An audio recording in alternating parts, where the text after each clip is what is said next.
Ladies and gentlemen, 5 weeks ago today, 5 weeks ago today was the presidential election. Now, 5 weeks later, the outcome is still uncertain, and there are numerous challenges going on in various levels of courts in various states. Just last night, the state of Texas filed a lawsuit against Georgia, against Michigan, against Pennsylvania, and against Wisconsin with the United States Supreme Court challenging the unlawful election procedures that took place.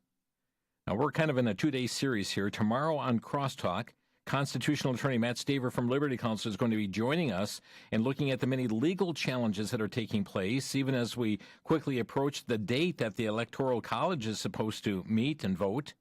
Today, though, we're going to be taking a look at the media's impact on the 2020 election.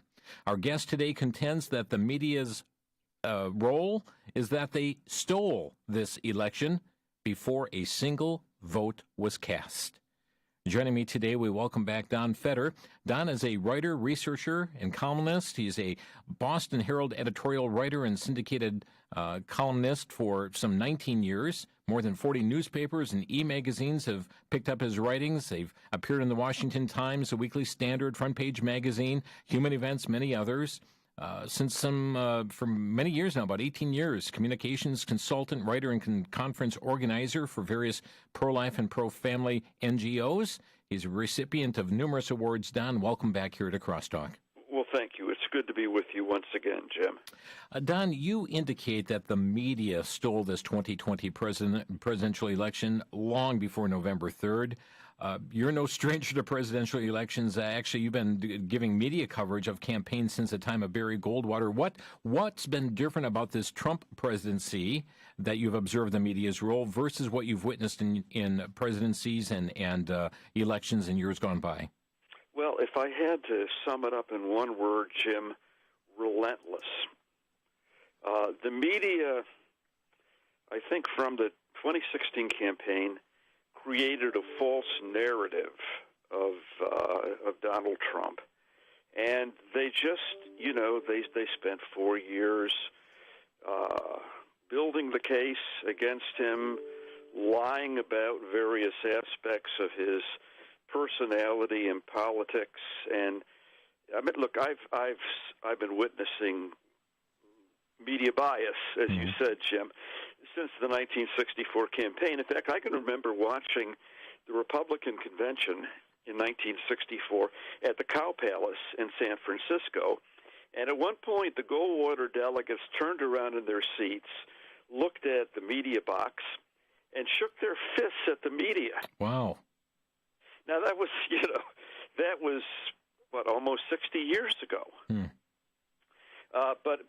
The thing that I've given some thought to, and I'd like to share this with your listeners, is we'll never know how many people the media swayed.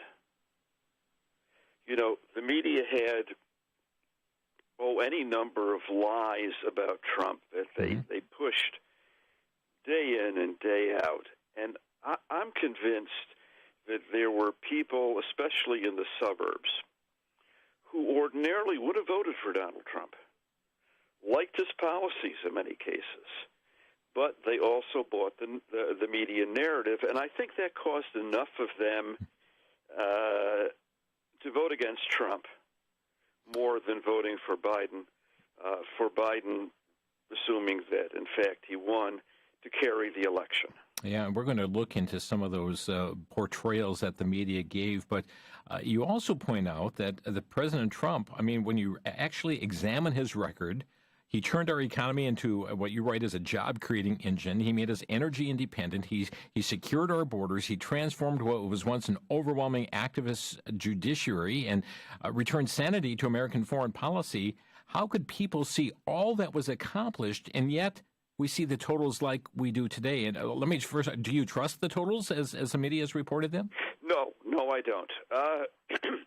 Honestly, I haven't followed this as closely as some reporters or commentators, and I don't know whether there was enough fraud and manipulation to swing the election to Trump. I do know there was a lot of it, and look, there's fraud in every election. The question is how much. Mm-hmm. And what you're saying, Don, you have not specifically examined that aspect. You've been focusing on other aspects. Correct. Mm-hmm. And yet, just looking at Donald Trump and looking at Joe Biden, even assuming I wasn't a conservative, Jim, I keep asking myself, how could regular people, relatively sane people, choose Joe Biden over Donald Trump? Especially when they've seen what, as we mentioned, the job creation and if people watched, pumping into their gas tanks and the lower prices of gasoline because we become energy dependent, independent, that is, and the transformation taking place.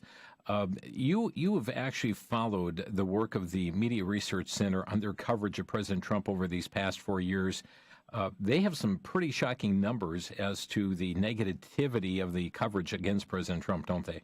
Yes, they do, and they've done a lot of research. But I think the most telling statistic, the Media Research Center looked at all of the news reports on the networks between June 1st and July 31st, so over a period of 2 months. They found that network coverage of Trump was 95% negative. At the same time, coverage of Biden was 67% positive. That's a huge gap.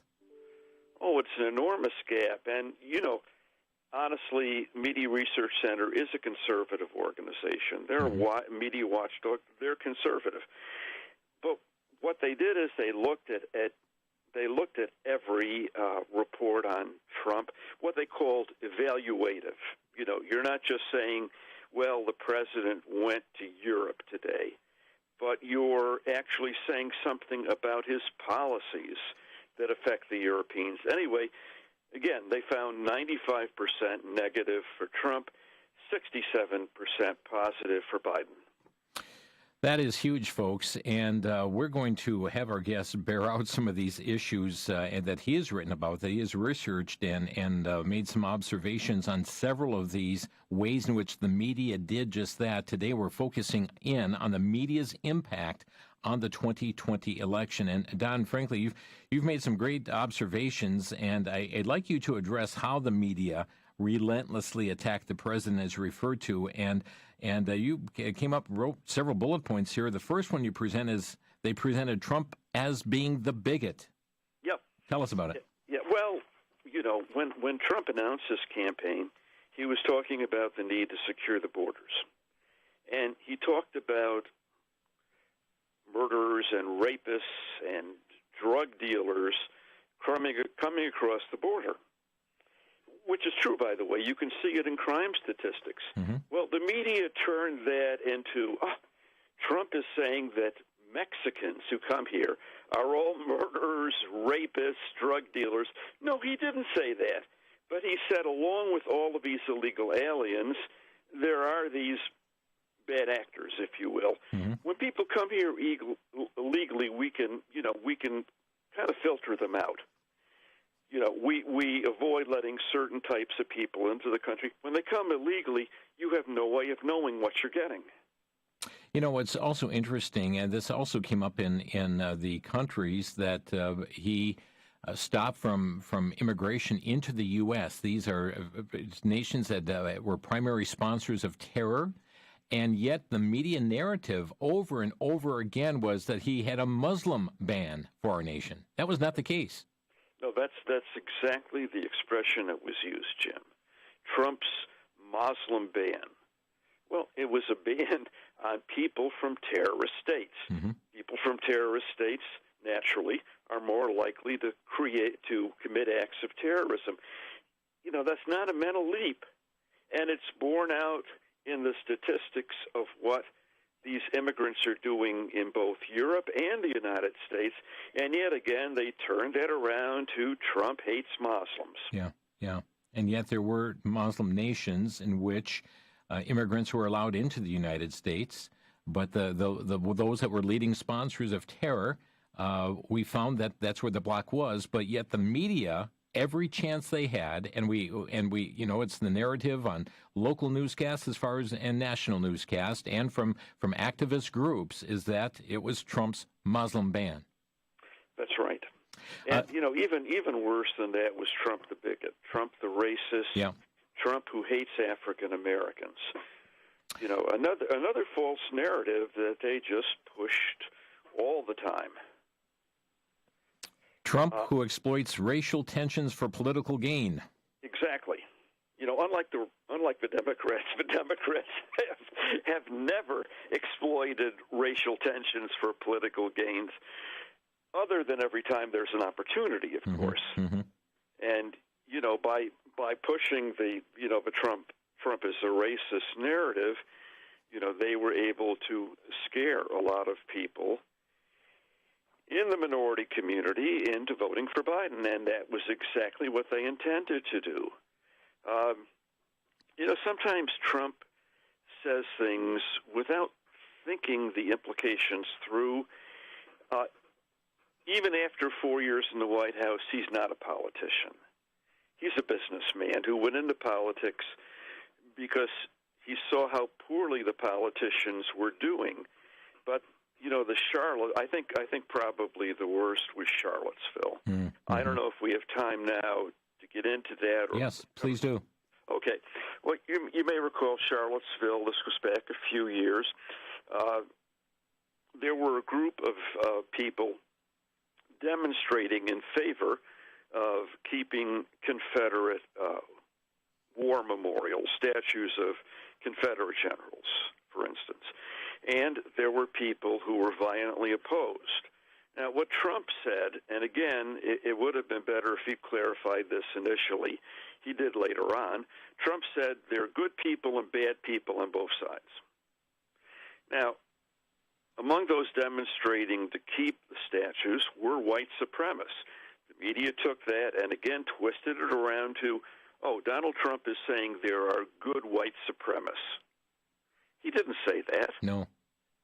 He said there are good people on both sides of the issue, and there are bad people. Antifa was out there creating mayhem again. Trump wasn't saying that, there are good people in Antifa or some of the other extremist groups. No, he was saying that there are good people on both sides of this specific issue.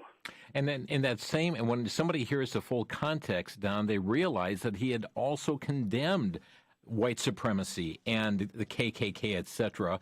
And repeatedly throughout this campaign, he was asked by reporters, will you go on record now as denouncing white supremacy? Tell you what, we're going to pick up with this after the break. You're listening to Crosstalk on VCY America. Don Feder is with us. We're talking today about the media's impact on the 2020 election. Back in a minute here on the VCY America Network.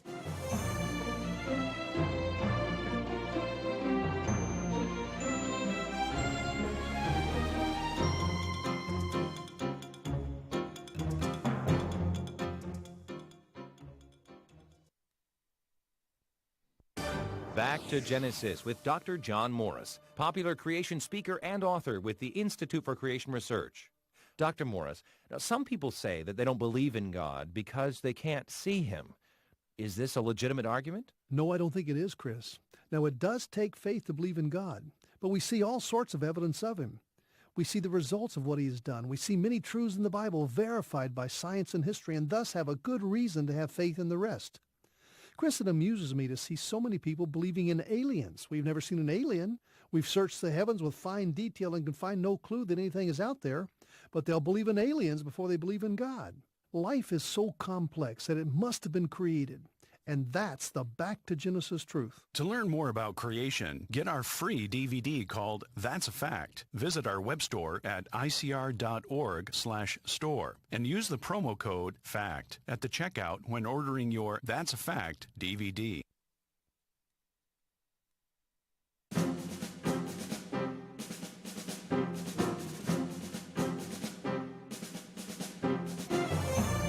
You're listening to Crosstalk on VCY America. Our guest today, Don Fetter, and he's a writer, he's a researcher, he writes regular columns, and we're discussing today the media's impact on the 2020 election. It was our guest's contention that the media stole this election even before a single vote was cast. We're not talking about what happened just on election night, but the 4 years actually leading up to the election, including running up into the 2016 election as well. We're discussing some of the false narratives that the media constantly portrayed, such as Trump the bigot, Trump who exploits racial tensions for political gain. And we saw that happen often. And, Don, it was frustrating because it happened again even in the debate that Chris Wallace was moderating, just asking, will you go on record, once and for all to denounce white supremacy? And when you go back, and President Trump, yes, he has done this over and over again. And I remember the montage of clips in which he was constantly being asked that question, will you, for the record, will you tonight finally denounce white supremacy? And the media continued to play that narrative, even though the president repeatedly had denounced white supremacy. And the media knew it. Mm-hmm. Again, they were creating a false narrative. The implication was that Trump hadn't done this in the past. It's kind of like, have you stopped beating your wife? Yeah. Will you finally denounce white supremacy? Well, yeah, he's been doing it for 4 years. But again, a lot of people who heard that thought, well, my goodness, the President of the United States won't renounce white supremacy or hasn't denounced white supremacy. Again, for people who don't follow the news carefully, and a lot of people don't, this was a method of media manipulation, if you will. Planting this idea in people's heads that Trump was reluctant to denounce the Ku Klux Klan, to denounce skinheads, to denounce white supremacy. Nothing could be further from the truth. Mm-hmm. And by the way, Trump has appointed African Americans to prominent positions in his administration. I remember in 2016, someone, I forget, it couldn't have been mainstream media, maybe it was Fox, interviewed a black woman who worked for Donald Trump. She was an executive with one of his corporations, and she said, I never saw any hint of prejudice. Mr. Trump just went out of his way to be nice to me. Very interesting. Yeah. That doesn't sound like somebody who's reluctant to denounce white supremacy. Right. Let's look at another false narrative that was given and painted as a picture repeatedly by the media, and that is Trump, the Russian agent. Yeah. And, the irony of that is that if the Russians favored anyone, it was Joe Biden. I mean, Joe has been playing footsie with them for years. To believe this, you have to accept the idea that Russia wanted an America that was energy independent, that Russia wanted an America that was weak militarily, that Russia wanted an America that wouldn't crack down on Iran's nuclear program. To believe this, you have to believe almost anything. And repeatedly, we had that. We had all the clips that were coming. I mean, from Adam Schiff and from others within the Judiciary Committee, painting that picture. We've got the whistleblower. We got the secret weapons here. We've got the hearings and these congressional committees under Nadler and Schiff were just relentless in their seemingly to have these Russian investigations. And the bottom line to all this, Don, was nothing was found. There's no smoking gun. There's no collusion that was going whatsoever. No, and ironically, you may recall in 2012, the President Barack Obama was being interviewed along with the Russian foreign minister. I forget his name, but there were some disagreements between Obama and Putin, and Obama, when he thought the microphone wasn't live, said to the Russian foreign minister, just, tell Mr. Putin to give me some leeway. After the election, I'll be able to do what he wants me to do. Mm-hmm. Which, again, it's typical of the Democratic Party.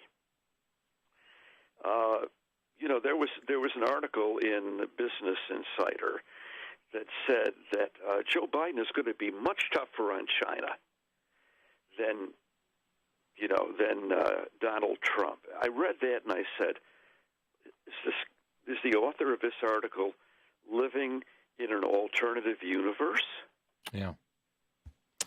Folks, these are some of the discrepancies and the false narratives that are bringing the conclusion that the media stole this election even before a single vote was cast. Don Feder is our guest today. Don, here's another one that we heard repeatedly since early 2020. Trump, who refused to take the coronavirus seriously until it was too late. I mean, we've got those who have attributing hundreds of thousands of deaths to Donald Trump. Well, that's right. Joe Biden said that he killed a third of the country, but, again, that's Joe Biden. Right. When the virus first broke out, Trump almost immediately put a ban on travel from China, which, by the way, is the same thing that Taiwan did. Taiwan, which is composed of ethnic Chinese. So that must mean Taiwan is anti-Chinese if the Democratic narrative is true, or the media narrative in this case. When Trump put his travel ban on, the Democrats hollered bloody murder. They said it was racist. It was insane. It won't do any good. It actually did a lot of good. But while this was going on, you had people like Nancy Pelosi and Governor Cuomo saying, "Hey, come to Chinatown. Let's party in the streets of San Francisco's Chinatown." Well, I've been to San Francisco's Chinatown, and it's lovely. But when you have a virus in mainland China and it's coming into the United States, you really don't want to, have a bash in Chinatown anywhere. But, those were the things that were going on, and they accused Trump of not taking it seriously. And yet it was Nancy Pelosi, as you point out, Don, that was encouraging people to come together in mass, to come to Chinatown, and they believed that the president was fear-mongering. They called him names like being xenophobic and so forth for not, closing our borders to China at that time. And then they circle full circle then to criticize the president. He didn't do enough when they were encouraging people to actually go against what the president was saying. That's right. And related to this, Jim, we're going to have a vaccine shortly, in a matter of weeks, if not sooner. Donald Trump is a businessman. He knows how to get things done. He knows how to prod people. He knows how to get responses from the bureaucracy, from Congress, and, in this case, from pharmaceutical firms. I can almost guarantee you that if Joe Biden had been president when this started, we'd be miles away from a vaccine. And again, Donald Trump, who is responsible for this, gets none of the credit for it, but blame for a situation that other people created. Yeah, and not only is he accused as refusing to take the coronavirus seriously, but you make another point. It's Trump, a media narrative, a false narrative, Trump who refused to aid COVID victims.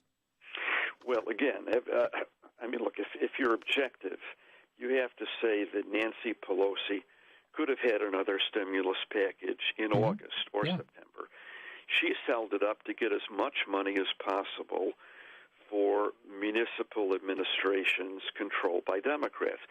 That's always been her priority, to get money for Democratic mayors and Democratic governors, not to help, factory workers who are unemployed, restaurant workers, who are, going to soup kitchens for the first time in their lives. But again, there are a lot of people who don't look at it objectively, who don't do the research. And if the it's Goebbels' principle. You tell a lie often enough, and eventually some people will believe it. Right. And so now we have, I mean, Nancy Pelosi has more or less in recent days indicted herself because now she's willing to consider this coronavirus relief package in the billions, hundreds of billions, rather than trillions of dollars. And saying that, she had held this up before, but she says kind of like it doesn't make a difference now because we'll have a different president. We're going to have a President Biden, So she is the one that's been playing political games. The president has often tried to get that second or another relief package out there. But though he was accused of refusing to lend the aid, we had the likes of Schumer and Pelosi holding this thing up. That's right. And, Pelosi, even though it's been clear to a lot of observers for months now, Pelosi finally admitted it. She said, since we're going to have a new president, I think we can do something. Yeah. There's another false narrative. Trump, whose go-it-alone foreign policy made us the laughingstock of the international community. And that's something the media portrayed. We'll have you comment on this, Don, where the United States was no longer respected by the world. We're just the laughingstock, and President Trump is the one who caused it. Yeah. Well, I would take that in a way as an accolade. Being the laughing stock of the international community, because the international community, so-called, that's the European Union, that's the United Nations. These are people who've been digging a hole for us for decades now. And, Trump finally said enough is enough. So he said to the Europeans, okay, you want to be part of NATO, finally start paying your fair share. He said to the United Nations, we're not going to play your games. Mm-hmm. We're not going to beat Israel over the head for wanting to maintain the Jewish state. And they do hate him for that.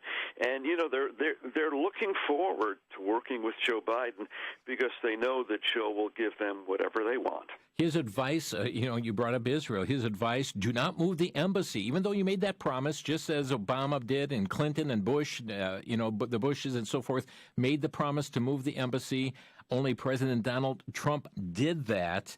And everybody warned him, you're going to cause wars to happen as a result. Your foreign policy is miserable and all this. He forged ahead and carried out the promise he said he was going to do. And now we have peace agreements between Israel and a number of Arab states that we thought we'd never see in our lifetime. Wow. Don Feder is with us here today. Don, we're just 30 seconds from a break. We're going to pick up a little bit more discussion here before we open lines. But how is it our listeners can read your columns? Most of my columns, in fact, almost all of my writing appears on Front Page Mag or Front Page Magazine. Okay.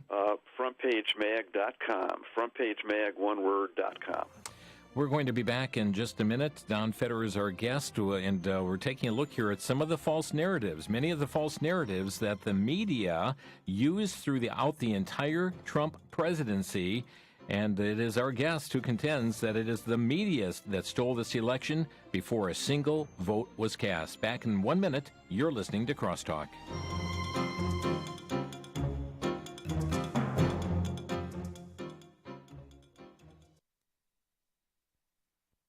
High in the Swiss Alps, Lucian, a lonely, frightened 13-year-old, is overtaken by catastrophic events as he causes little Danny to fall off of a cliff. Lucian finds himself an outcast with his family, his school friends, and especially the very hostile Annette, the sister of Danny. Danny, I've told you not to talk to Lucien. He'll only hurt you again.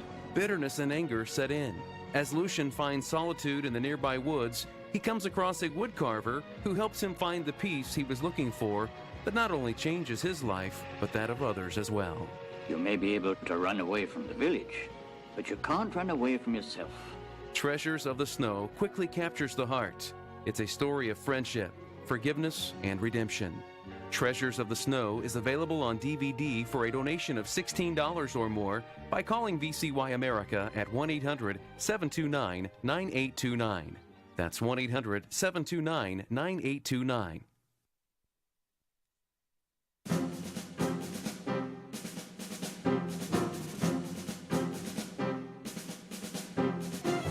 guest today in Crosstalk is Don Federer. Now, many times we've had Bill Federer. This is a different individual, but Don Federer with us today. He writes, researches, and puts out a regular column that's appearing in periodicals or online sources, one of which is Front Page Magazine, frontpagemag.com.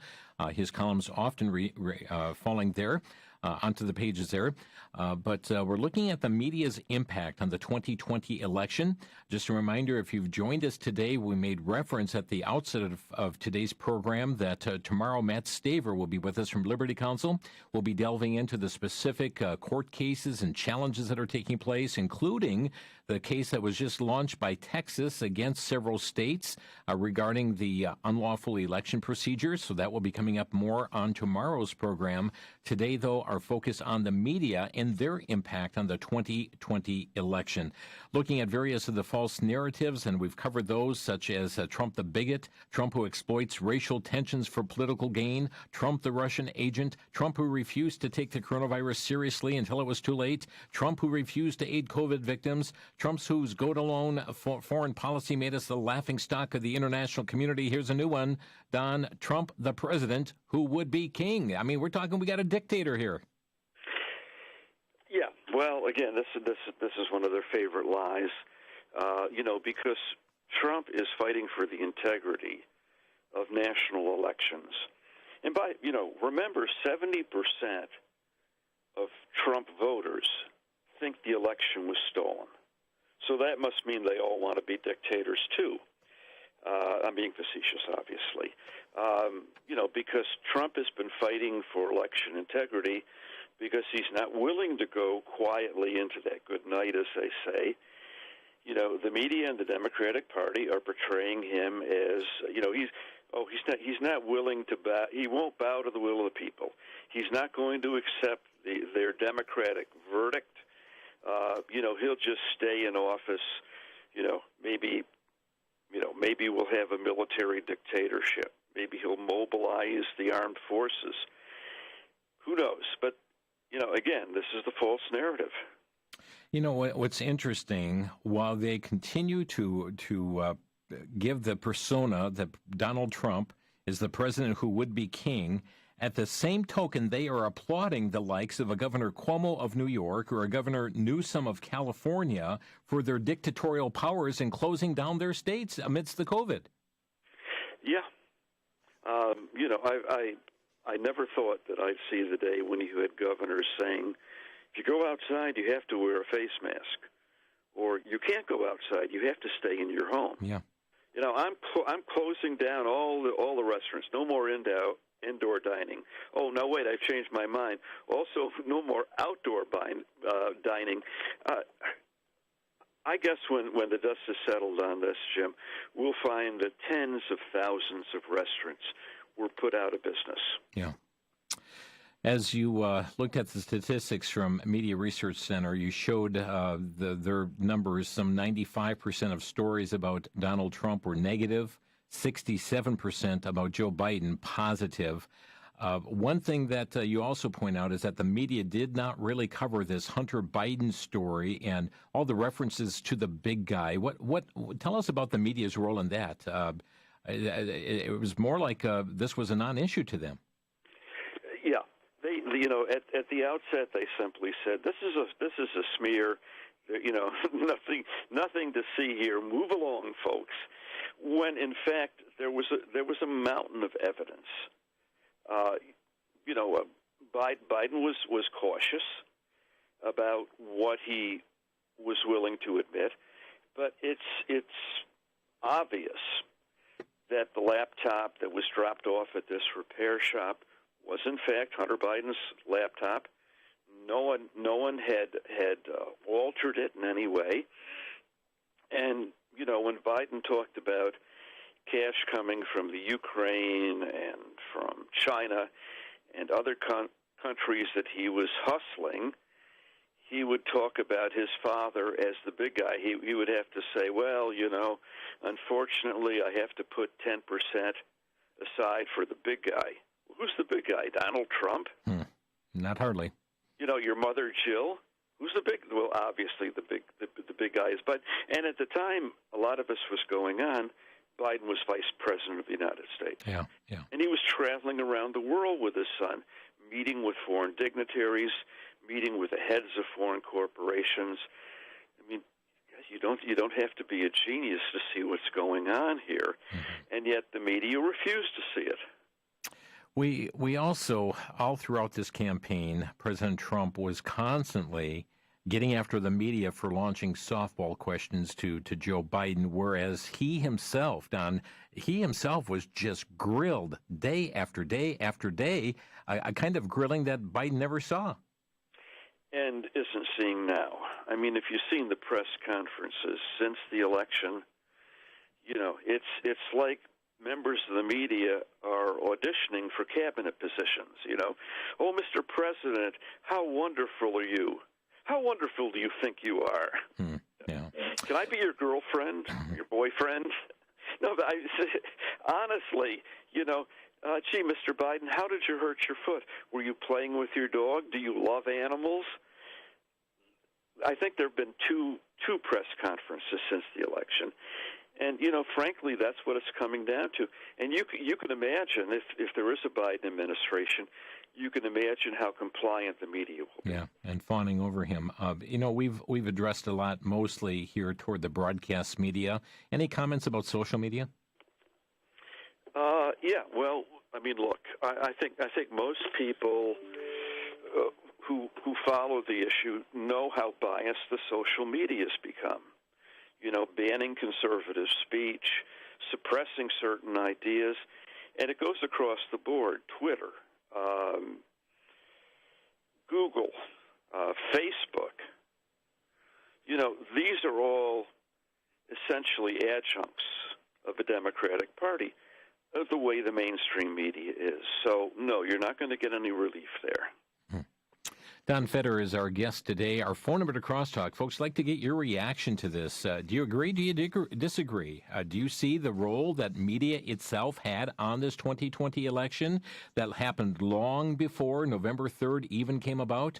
Our number to Crosstalk is 800-733-9829. That's 800-733-9829.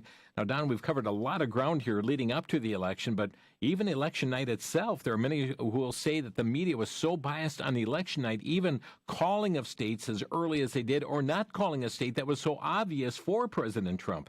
Very interesting issues there as well. Yeah, you know, it's like, well, 99% of the votes are in Florida, but gosh, we got to be cautious. Yeah. You know, 1% of the vote is in I don't know, Iowa, let's say, for the sake of example. Mm-hmm. We'll call that for Biden. Yeah. Folks, remarkable indeed, and hitting on the media's impact here of the 2020 election. We're going to begin in Richland Center. We have Kevin calling. Kevin, you're on the air. I got a question about partisan voting to begin with. I looked it up the other night, and partisan means to stay loyal along the lines of even when it's not reasonable. Now, I'm going to cite something here the Lord showed me about Kennedy's administration when the media was used to elect Kennedy over Nixon in a narrow margin. If Mr. Kennedy might have appointed Mr. Dwight Eisenhower as Secretary of Defense along a Republican line because of what was going on there following Korea, because there was such a change in venue there between Robert McNamara coming in. I'm seeing where maybe Kennedy, if he had appointed Mr. Eisenhower, maybe we wouldn't have jumped so quickly into Vietnam. I've seen some real danger. Okay, let's stay. Yeah. Okay. Let's just deal with it. We're not going to go back here. We're talking about this election, but this aspect of partisanship. I guess we have seen this done at levels we've never seen before, even in the last 4 years. Well, your caller's correct, and you know he mentioned John F. Kennedy. Everybody in the media, in the Washington press corps at least, knew that John F. Kennedy was having affairs when he was president. He was bringing women into the White House when Jackie wasn't there. They knew this, and they covered it up. Let's go ahead. Conclude. I'm sorry. So, you know, as your caller points out, the bias goes back a long, long time. Franklin Delano Roosevelt.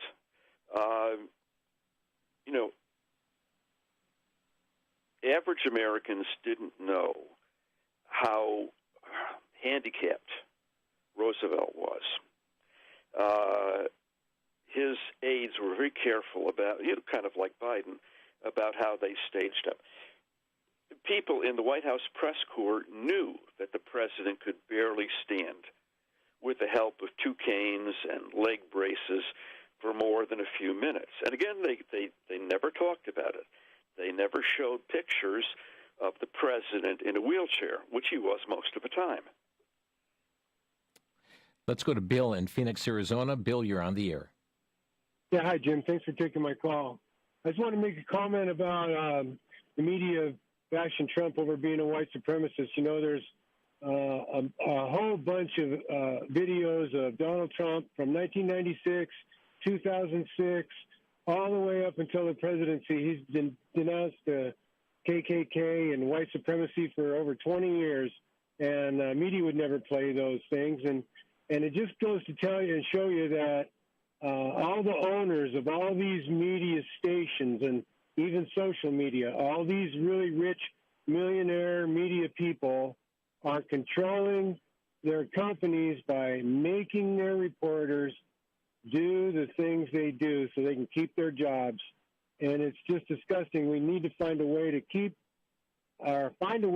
make them accountable for telling us lies over and over again. Thank you, Bill.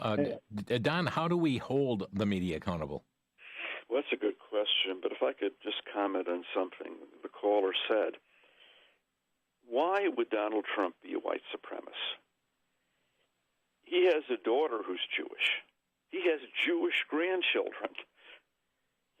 He's probably the best president we've ever had for Israel. Yes. And this is a man that we're told is a white supremacist. Okay, to your question, Jim, how do we hold the media accountable? We just keep plugging away at it. There are groups like the Media Research Center that are doing a good job and that deserve our support. I think more people have to be critical of what passes for news coverage. Don't accept something just because, someone on a network newscast says it so. Yeah. Do a bit of reading and. But I heard ABC say this. George, Stephanopoulos said this. It's got to be truth. Exactly, and my goodness, he was a White House press secretary. Yeah. He's been there forever. If he says it, it has to be true. And kind of like Walter Cronkite. Yeah. One reason that the anti-war movement in the 60s was as successful as it was because people had such confidence in Walter Cronkite. We're going to take a quick break. We'll come right back to more of your phone calls here on Crosstalk. Our guest today is Don Feder. Don's columns you'll find frequently on frontpagemag.com. Back in a minute. You're listening to Crosstalk.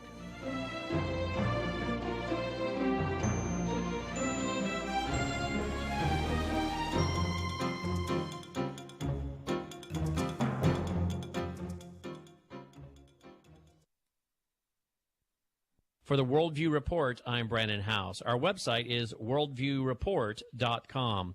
The other night, we broke on our live national television show the story of Mary Fanning and Alan Jones. They are national security authors and researchers, and they're reporting from firsthand knowledge that Fox News knew about the Hammer and Scorecard software that could be used to steal an election. Well, reportedly, Fox News knew about this as far back as 2013. They report that Carl Cameron actually went and traveled and met with the man who wrote the software, Dennis Montgomery, spent a week with a film crew filming his computer as he demonstrated how an election could be stolen. Why has Fox News said on this since 2013, according to their report? Does this help us understand why Fox News flipped on the night of the election? Or did they just publicly flip? Maybe they flipped a long time ago. For the Worldview Report, I'm Brandon House.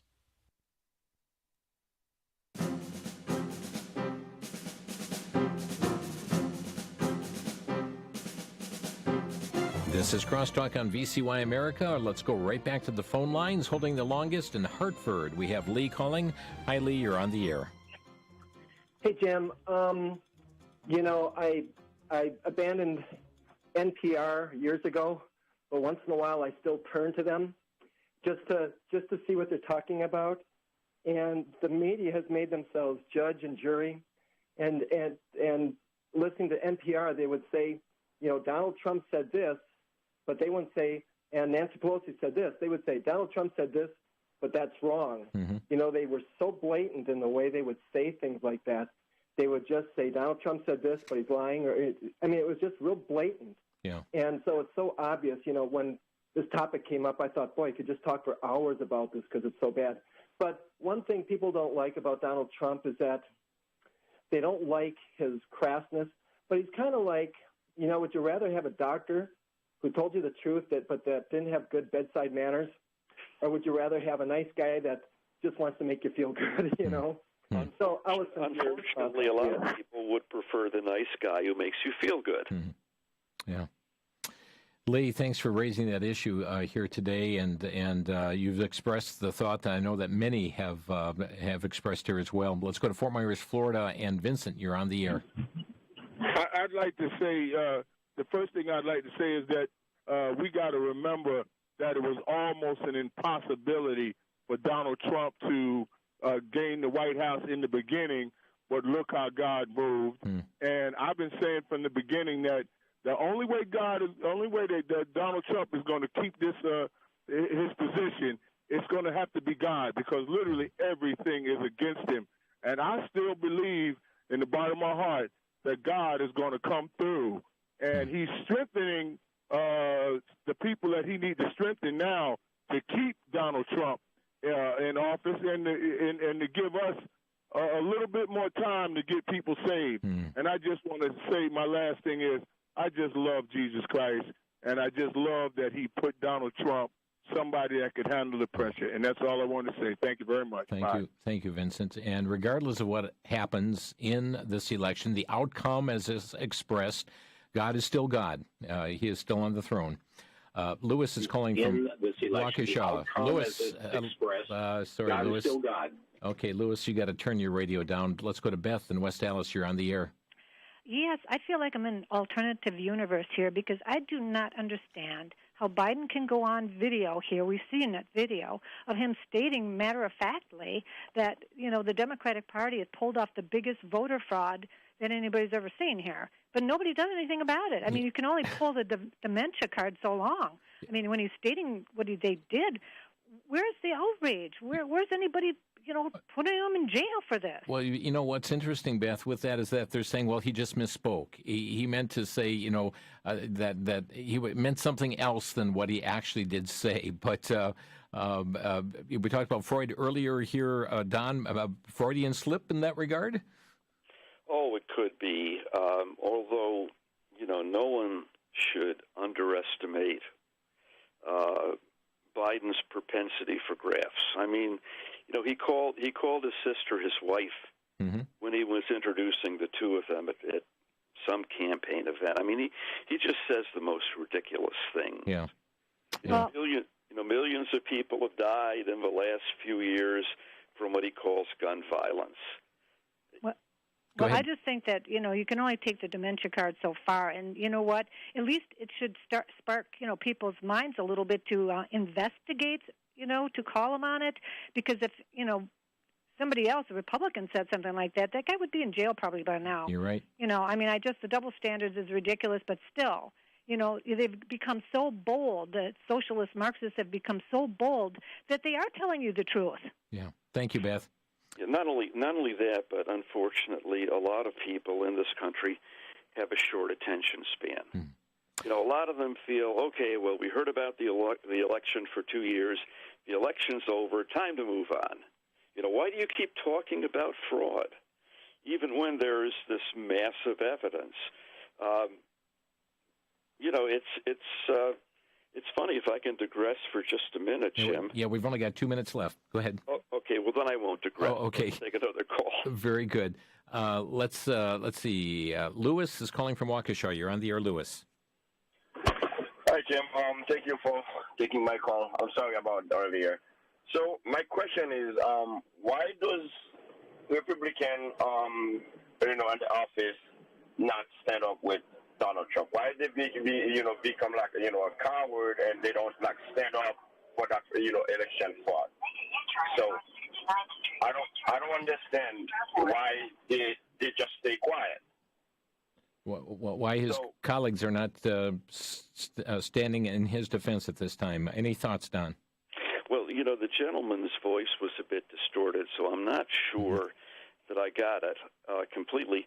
But, certainly it's true that enough Republicans haven't stood with Trump.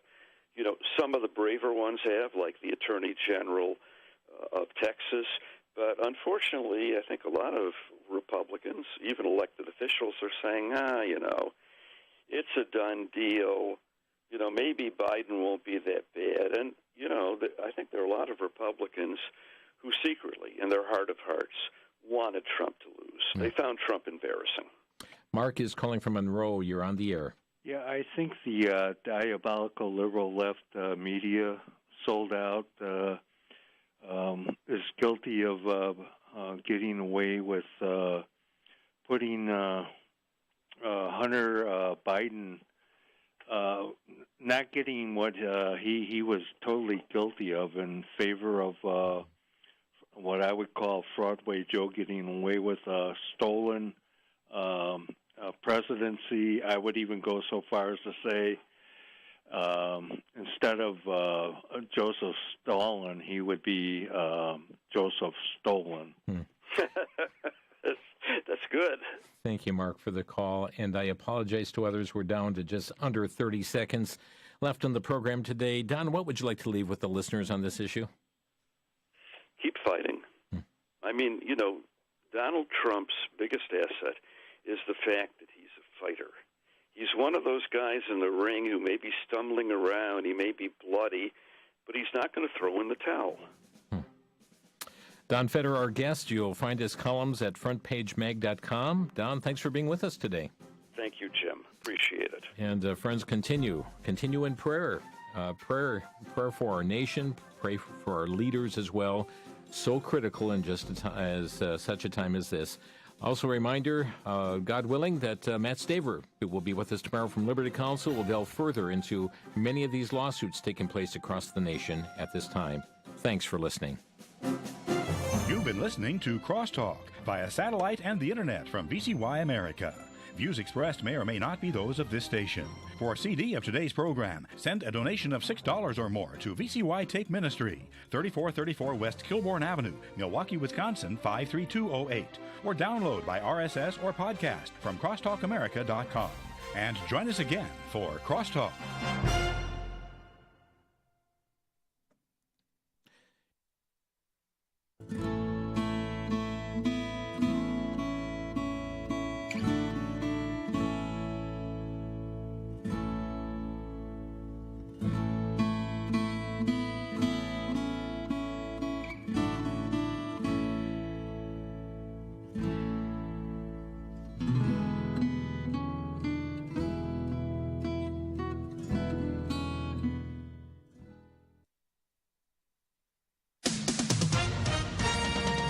With SRN News, I'm John Scott. President Trump spoke on Operation Warp Speed from the White House within the last hour. We're very hopeful that the FDA will authorize the Pfizer vaccine within days. We've got to get it moving. And Moderna vaccine almost immediately thereafter. Large numbers of tests and samples have been done, so hopefully that'll go very quickly. If authorized, tens of millions of vaccine doses will be available this month. The president said his executive order will ensure the coronavirus vaccine is prioritized for Americans before it's sent overseas. Vice President Mike Pence and others on hand for the summit. Also at srnnews.com, deaths from the coronavirus in the U.S. have soared to more than 2,200 a day on average. That mirrors a frightening peak that was set last April.